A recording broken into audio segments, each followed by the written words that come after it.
Okay. I am currently 450 meters above the ground. In a city called Suzhou. Gardens, skyscrapers, and squirrelfish. Suzhou has it all. In this video, we start at the luxurious Niccolo Hotel, perched atop Suzhou's tallest building and home to one of the world's highest swimming pools. From there, we delve into the charm of Suzhou's ancient water towns at night, savoring its famous squirrelfish and wander through serene historic gardens. But Suzhou isn't just about tradition. This thriving city boasts an economy so strong, its GDP would rank among the top 40 countries in the world. Join me as we explore the perfect blend of past and Wow, future. look at this. And how cool is that? So this hotel is situated in the IFC building of Suzhou, and this building is the tallest building in Suzhou. It is a total of 450 meters tall, making it, I think, the 6th or 7th tallest building in China. And our hotel is situated on the 115th floor of this building. The sky is very clear today, so we will be able to get a very good view of this superb city that is Suzhou. And I'm so excited to show you guys this super beautiful city. And the reason why I'm saying beautiful is because in Chinese there's a saying that in the sky you have heaven, and on the earth you have Suhang, and then Suhang basically means Suzhou and Hangzhou. So that is why I'm super excited. In the next 48 hours, I will show you guys the super scenic traditional side of Suzhou, as well as some surprising luxurious sides to this city of about 12-13 million people. But before that, we're really hungry. Hungry? Yeah. Hungry. I want some noodles. And eat some noodles, we did. Suzhou, with its abundance of rivers and lakes, boasts a cuisine deeply rooted in freshwater delicacies. Among its highlights is the shrimp and crab noodles. Fresh, savory, and bursting with refined flavors that captures the essence of the region's rich culinary heritage. This is the main feature, right? We've got a mixture of the shrimp, which they actually handpick, mixed together with the crab. So now what we're gonna do is just mix all of that nicely, and we're gonna mix it up. Mix it up. It smells amazing. Let's try it out. Oh my god, so good. It's really good. For one, when I first poured it in, I thought it was quite oily, but that wasn't an issue at all. The oil mixed together with the noodles, they mixed so well. You can taste the aroma of the crab and the shrimp mixed together with the noodles. It's absolutely fantastic. 10 out of 10. So this is 小笼包. This is a special kind of 包子. It has very thin skin, and inside is the shrimp meat. And it has a big amount of shrimp meat inside. And people use this sauce to mix with the 包子. This brown white sauce. Take a small bite.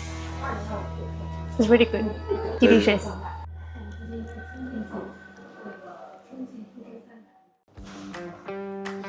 And look at that, we've stumbled upon one of a really awesome brand. So this is like the luxury sports car division of BYD. It's called Yangwang, and this is their U9. Every detail of it is just magnificent. Growing up, I would have never expected China to make something like this. Cool.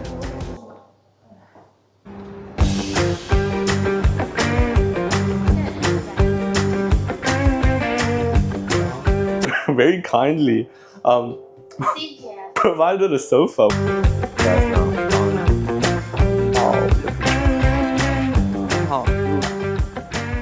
We've just arrived inside the hotel room, and before I show you guys, I just really want to commend this hotel. Service of this hotel has been absolutely fantastic. Big thank you to the staff, you know, they've been very friendly and super helpful. So anyway, so we've got just the standard kind of room. It's called the N2. The room offered a spacious and luxurious bathroom filled with marble and ideal for relaxing. The room, while not overly large, was perfectly comfortable and spacious enough for us to enjoy the amazing view of the city. This is the highlight. So we are on the 113th floor, which is the highest floor available for the hotel rooms. And now I want to show you one of the world's tallest swimming pools.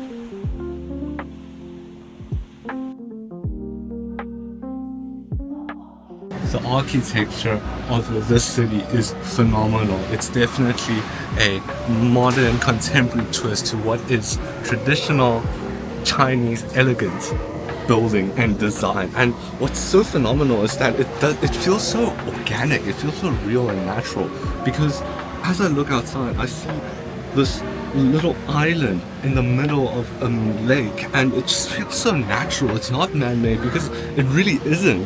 And I can see why the city has so much heritage and history behind it, because really, I mean, just look at that. Look at all the buildings down there, all the traditional mixed in with this super new contemporary style. I'm looking at a roof that's like a fish skin, high-tech, cyberpunk kind of vibe, aesthetic. And even then, as I look down, I can see more buildings are being built, which looks even more futuristic.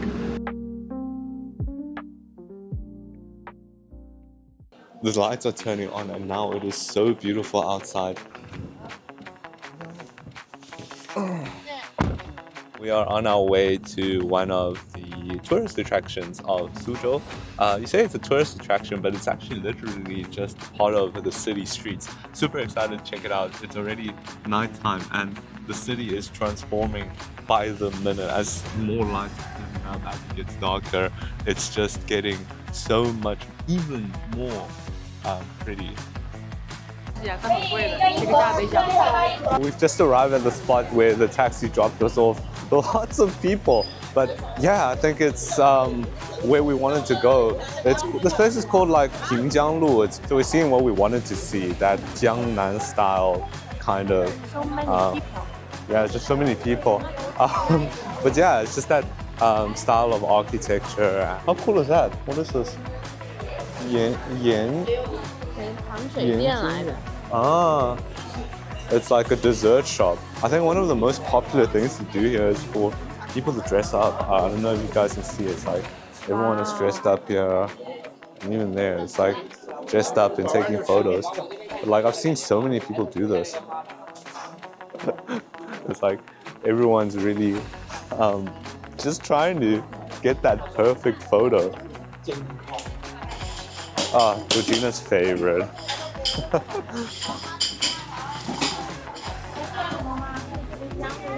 So yeah, we're by the river. Wow, look at that. This entire street is just all basically kind of like runs along this river. Cool, people are like eating. It's like on the side of the river.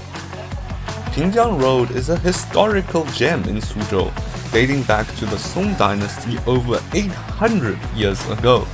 It's famous for its charming canals, stone bridges, and traditional whitewashed buildings. We saw vibrant shops, cozy tea houses, and even heard the echoes of Kunqu opera, which brought the area to life. This street was once the heart of Suzhou's culture, and it still feels like stepping back in time. And now, it's the perfect moment to try Suzhou's iconic dish, the famous squirrel fish. Okay, so we ordered a lot of food, and I'm so excited to try it out. Yeah, so I tried a bit of everything just to kind of taste the Suzhou cuisine, but the signature dish in Suzhou is definitely the squirrel fish. It's actually one of the most difficult dishes to make in Chinese cuisine. Requiring expert knife skills and precise cooking techniques, the Suzhou squirrel fish gets its unique name from the way it's prepared. The fish is carefully carved to resemble a squirrel's bushy tail, then deep fried to a perfect golden crisp, finished with the rich, sweet, and tangy sauce. It's very like a sweet and sour type of taste to it. And this is very good. It's almost like a very mild form of like tomato sauce mixed together with the fish. And the next one we have is just like this tofu. Tofu in like this sort of yellow broth. Yellow, spicy. Like smoke. It's like a smoky tofu. The texture is tofu, just normal tofu. Like someone But there's like, smoked on this dish. yeah, but it's like a good woody smoke. I love this restaurant. It's like in this very decorative style. The seating, the decor is still very traditional. It's traditionally Chinese styles. We are at Lion Forest Garden. the Lion Forest Garden. Welcome to Lion's Forest Garden, one of Suzhou's most famous classical gardens and a UNESCO World Heritage Site. This stunning masterpiece dating back to the Yuan dynasty in 1342 is renowned for its intricate rock formations, symbolizing a lion's head and seamless blend of nature and architecture. Today, we're diving deep into its rich history and hidden stories while soaking in the serene beauty of this fantastic garden. Originally built by a Buddhist monk named Tianru and later restored during the Qing dynasty, its design reflects Buddhist philosophies, with its maze-like pathways meaning and symbolizing life's twists and turns. The rock formations crafted from Taihu Lake limestone are not just visually stunning, but also serve as a mental puzzle for visitors to navigate. As we wander through the garden, you can't help but feel transported back in time. The winding corridors reveal tranquil ponds and delicate bonsai trees. Every corner seems like a perfectly framed painting, a real testament to the Chinese philosophy of creating harmony between man and nature. And we are inside. Hey. So this is the like entrance of the foyer. And so our challenge today was to see who can find the most lions. Not real lions, but it's actually how this place got its name. Yeah, it's just sculptures. So it's actually because the sculptures resemble lions. So I'm super excited. Let's go inside and see how it is. Yeah, so here actually already you can see some of the stones. This is natural. These are all like natural formations. Just on the floor here, it's actually all resembles like Chinese coins. So this is like has to do a lot with the, like the Asian coin. It's like, I don't know if you guys can see like this one. Yeah, this one's perfect. Yeah, so it's like a circle and you guys can see it's like the old one. So they placed it all the way here. It's kind of just like they put an emphasis on the importance of value and fortune and prosperity. Lion. Oh, you got. I found a lion. I don't know if you guys agree. You guys can be the judges, but I call this the first lion. Yeah, this one. This one. Doesn't it look like a lion? That's 100% a lion. So this is the main hall of the Lion Group Garden. And this would be where the owner of this garden would entertain the guests. But also look at these doors. They are like very, very tall doors. Carnival, like rainbow. Yeah, it's like 3-4 meters tall. This garden is actually known as like a maze and labyrinth. They say that, I mean, come inside here, it's literally like a cave, right? Look at that. Inside, it's literally like a cave. How cool is that? So this garden was actually a bit of history lesson. It was built in the Yuan dynasty, which takes us about 700 years ago. And it was actually built by a monk, believe it or not. You know, despite its later day opulence, but it was built by a monk. And the monk built it in kind of like to commemorate his master.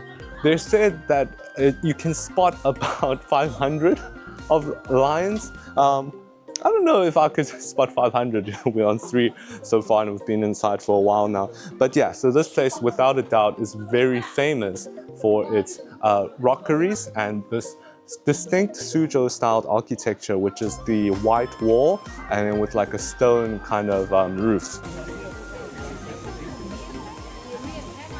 The reason why this place is very similar to like a labyrinth, kind of like a maze, is actually because this is one of the philosophies of Zen Buddhism, Zen Buddhism.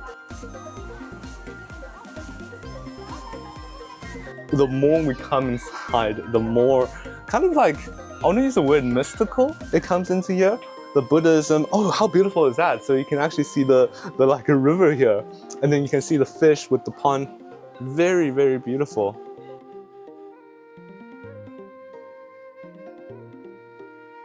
The maze is so cool. I mean, it's just so unique. Like everything has like holes in here. Look at this. So this part of the rock has been like very smooth. So I think this is because everyone, they come through and they all like kind of grab here. So this is just to tell how ancient being here, understanding the history, this place is super, super important. And wow, just look at this place. Beautiful.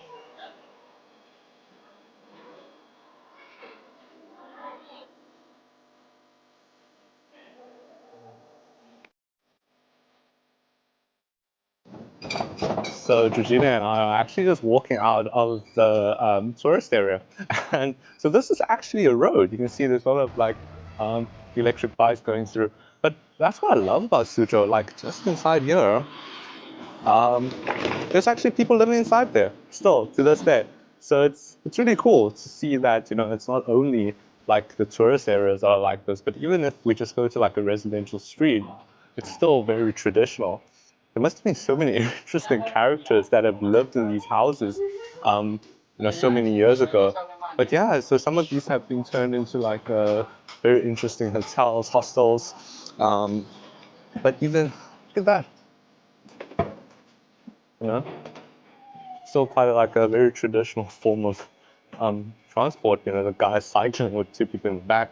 You know, China is, of course, you know, this technologically advanced country, but also there's a lot of heritage behind it. There's a lot of history, and today in this episode, we're exploring the historical elements of China.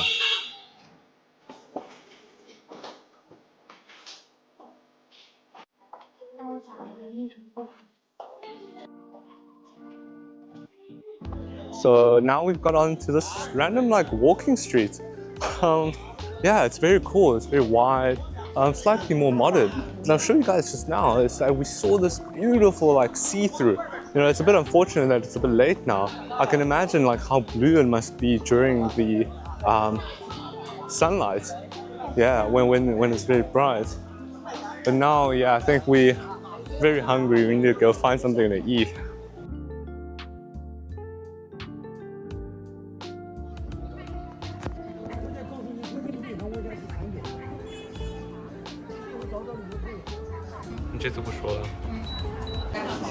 We found a super cool restaurant in here.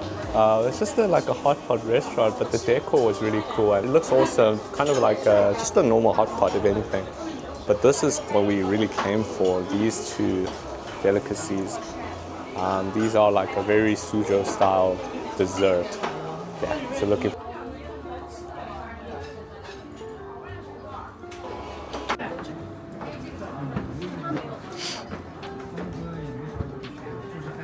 To me, the fact that this place has been around almost for 700 years, you know, I really hope that this beautiful place can continue to be preserved. I think in the 1970s, this place was already acknowledged as a UNESCO World Heritage Site.